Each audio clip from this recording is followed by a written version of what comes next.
अस्सलामुअलैकुम जी, कैसे हैं आप सब? खैरियत से हैं? आज फिर हम एक नई वीडियो में आ चुके हैं। इससे पहले हमने जो भी कवर किया चीज़ें वो चैप्टर 4 तक हमने कवर किया था और आज जो हम कवर करेंगे इंशाल्लाह नेक्स्ट चैप्टर कवर करेंगे। तो चले देखते हैं नेक्स्ट चैप्टर में हमारे पास क्या चीज़ है। ये मैं अपने कंप्यूटर की स्क्रीन पे आ चुका हूँ और ये मैंने खोल लिया है। नेक्स्ट चैप्टर हमारा 5 है। इससे पहले चैप्टर 4 हमने कवर किया था। अब चैप्टर 5 में जो चीज़ हम देखने जा रहे हैं वो इमेजेस के बारे में। तो इमेजेस क्या होता है और हम अपने HTML डॉक्यूमेंट में किस तरीके से इमेजेस को लगा सकते हैं, किस तरीके से इमेजेस को हम यूज़ कर सकते हैं। तो ये चीज़ आज आपको मैं बताऊंगा कि अपने वेब पेज पे किस तरीके से इमेजेस लगा सकते हैं। तो सबसे पहले जो हमें देखना है इसमें वो चीज़ें देखने हैं। How to add image to page. आप अपने पेज में किस तरीके से इमेज लगा सकते हैं। चूजिंग द राइट फॉर्मेट,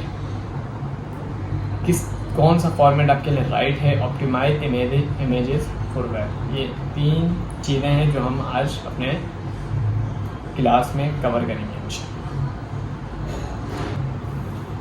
तो चलें अब हम ये करते हैं कि अपने VS कोड के में आ जाते हैं। ये पहले से मैंने खोल लिया था, इसे मैं बड़ा कर लेता हूँ जूम और आपको बताता हूँ कि इमेजेस आप कैसे लगाएंगे। तो सबसे पहले आपने लिखना है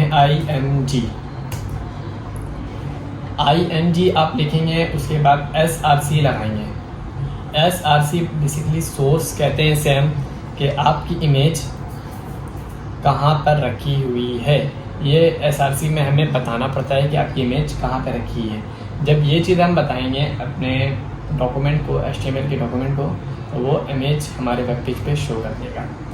तो सिंपली आपने कुछ भी नहीं करना है, सिर्फ IMG लिखना है, SRC लिखना है, उसका यहाँ पे क्लोज कर देना है। तो जैसे कि दोस्तों आप देख सकते हैं ये कुछ मेरे पास इमेजेस पड़ी हुई हैं, आपके कंप्यूटर में भी पड़ी हुई होंगी। तो आपने करना ये है कि अगर आपने जो भी डॉक्यूमेंट अपना फाइल बनाया, फोल्डर बनाया है VS कोड पे, जो आपने फोल्डर ओपन करके रखा हुआ है और उसमें आपको अपने वेब पेज में जो भी इमेज लगाना है, तो आपको सबसे पहले सिंपल ये करना होगा कि ये जो इमेज है ये मुझे लगाना है, ये सोप वाला, ठीक है जी।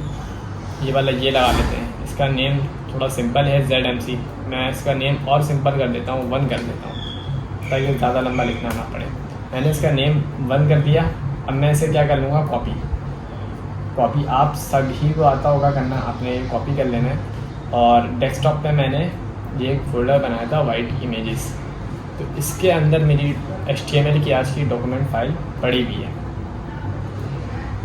तो मैं करूँगा क्या, इस फोल्डर के अंदर अपनी इस इमेज को लाके पेस्ट कर दूँगा। इस इमेज को मैंने यहाँ पे लाके पेस्ट कर दिया है, ठीक है। ये मेरी इमेज यहाँ पे आ गई और मैंने इसे पेस्ट कर दिया है। ये मैं अपने VS कोड पे आ चुका हूँ और ये जो मैंने IMG का टैग लिखा था, इस टैग के अंदर जो सोर्स लिखा हुआ है इसके अंदर मैं अपनी इमेज का नाम लिखूँगा। तो जैसे ही मैंने उस फोल्डर, जैसे YT इमेज के नाम से फ़ोल्डर था जिस पे मैंने HTML का डॉक्यूमेंट बनाया, इसके अंदर मैंने इमेज को लाके पेस्ट किया। तो देखिए 1.png के नाम से इमेज यहाँ पर शो कर रही है। तो अब मुझे क्या करना है, ये 1.png जो लिखा हुआ है ना, ये मैं सोर्स के अंदर लिख दूँगा। जैसे ही मैं ये सोर्स के अंदर लिखूँगा, ये हमारे वेब पेज पे शो करवा देगा कि कैसी इमेज हमारे पास शो हो रही है। तो ये मैं पेस्ट करके आपको दिखाता हूँ। 1 मैंने लिखा, डॉट लिखा, देखें ये PNG खुद बता रहा है। अब मैं इसे सेव करता हूँ और इसे गो लाइव करके आपको दिखा देता हूँ। मैंने सिंपल IMG लगाया, सोर्स के अंदर इमेज का नाम लिख दिया 1.png। तो ये हमारी इमेज यहाँ पर आ चुकी है। तो इस तरीके से आप अपने वेब पेज में इमेज को लगा सकते हैं। तो मज़ीद देख लेते हैं और बुक में हमें क्या करना है। इसके बाद ये बता रहे हैं हमें, यहाँ पर आप देखें तो विड्थ और हाइट के बारे में बता रहे हैं। आपने जो भी इमेज लगाई है उसका विड्थ आप देखें तो बहुत ज़्यादा बड़ा है। अब मुझे अपने हिसाब से इसका विड्थ और हाइट अगर सेट करना है, तो ये चीज़ मैं कैसे करूँगा अपने वेब पेज पे। तो ये कैसे होगा इसके बारे में हमें ये बता रहे हैं। हम विड्थ और हाइट का इस्तेमाल करते हैं, जिससे हम इमेज को विड्थ दे देते हैं और हाइट देते हैं। ये कैसे करते हैं, ये भी चीज़ आप देख लें। ये बहुत ही यूज़फुल ट्रिक है। ज़्यादातर हम इस्तेमाल इसका CSS के थ्रू कर रहे होते हैं चीज़ें, मगर अगर आपको HTML के थ्रू करना है तो आप कैसे करेंगे, ये भी एक अच्छी चीज़ है। विड्थ और हाइट आपको अपने इमेज को लगाने के लिए सबसे पहले करना यहाँ पर है एक एट्रीब्यूट लगाना है। एट्रीब्यूट बेसिकली हम उसे कहते हैं जो टैग के ओपनिंग टैग के अंदर हम चीज़ों को ऐड करते हैं, लिखते हैं, वो हमारा एट्रीब्यूट कहलाता है। जैसे SRC हमारा एट्रीब्यूट है, अल्ट हमारा एट्रीब्यूट है, वैसे विड्थ और हाइट भी हमारा एट्रीब्यूट है जो हम ओपनिंग टैग के अंदर हम देते हैं। तो ये मैं आपको लिख के भी दिखा देता हूँ कि मैंने विड्थ लिख लिया।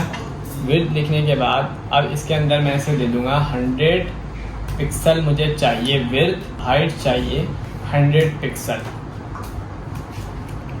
जैसे मैंने Ctrl+S दबाया वैसे हमारा जो इमेज था वो बिल्कुल छोटा हो गया और बिल्कुल इसकी साइज़ छोटी हो गई। अगर मैं इसे चाहूँ और चेंजिंग करना तो ये चीज़ भी मैं बिल्कुल ईज़िली तरीके से कर सकता हूँ। तो ये कैसे करेंगे आप देख रहे हैं। 100 की जगह अगर मैं हाइट इसका दे दूँ 300 तो देखें ये क्या शो करवाता है। देखें इमेज अब थोड़ी ख़राब सी लग रही है। अगर मुझे इसे और हाइट लंबा इसका करना है मैं 900 दे देता हूँ। तो आप देखें ये इमेज हमारे पास किस तरीके से शो हो रही है, ये कैसी होगी। तो इस तरीके से आप अपने इमेज को विड्थ और हाइट दे सकते हैं। अब देख लें बहुत ही इम्पॉर्टेंट क्वेश्चन जो बहुत सारे दोस्त पूछ रहे होते हैं कि इमेज किस किस फॉर्म में हम अपने वेब पेज पे लगा सकते हैं। तो ये बहुत ही इम्पॉर्टेंट क्वेश्चन आप लोग ये पूछ भी रहे होते हैं। तो इसके बारे में भी आप देख लें, ये हमारी बुक में इन्होंने दिया हुआ है इमेज किस किस फॉर्मेट में आप लगा सकते हैं। तो सबसे पहले जो आपका हमारा फॉर्मेट है JPEG में आप लगा सकते हैं। मैंने अभी जो इमेज लगाई थी वो PNG में लगाई थी। अलग अलग फॉर्मेट होते हैं, अगर किसी को नहीं पता है फॉर्मेट किसे कहते हैं तो वो आप थोड़ा सर्च वगैरह करिएगा तो समझ आ जाएगा। तो अलग अलग फॉर्मेट होते हैं, JPEG होते हैं, गिफ वाली इमेजेस होती हैं, बहुत सी लाइव इमेजेस होती हैं। ये इमेज आप इस्तेमाल कर सकते हैं अपने WWF। ये मैंने नया सुना है, इससे पहले मैंने कभी यूज़ नहीं करा है। आपको अगर कभी यूज़ करना हो इस फॉर्मेट की, अगर आपके पास इमेज हो आप लगा के चेक कर लीजिए। तो बेसिकली हमारे इमेज के इस चैप्टर में बस इतना ही है। तो मैंने आप लोगों को बता दिया किस तरीके से आप इमेज लगा सकते हैं, विड्थ और हाइट दे सकते हैं और कौन कौन सी फॉर्मेट्स में आप इमेजेस को लगा सकते हैं। तो आज की क्लास और इस वीडियो के लिए हम इतने ही रखते हैं। इंशाल्लाह नेक्स्ट वीडियो में मिलेंगे। अल्लाह हाफिज़।